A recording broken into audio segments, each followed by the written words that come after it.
everyone, welcome back to our channel Guide Hub.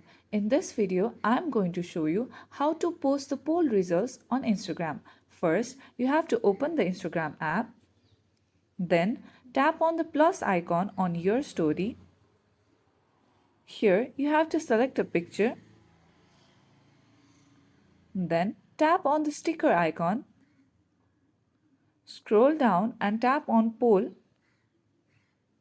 Here you have to add a question.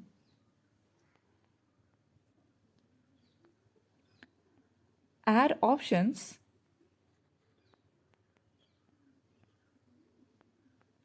You can add two or more than two options, but here I'm only gonna add two options. Then tap on Done. You can adjust the size and place it anywhere you like. After this, tap on Your Story. This will take some time to post your story according to your network.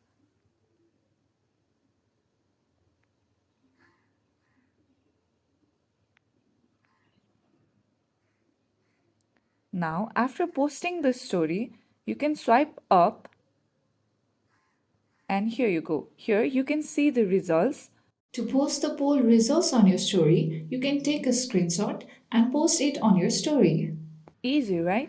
I hope this tutorial was helpful to you guys. If yes, don't forget to like and subscribe to the channel. Press the bell icon to never miss out to our videos. See you next time.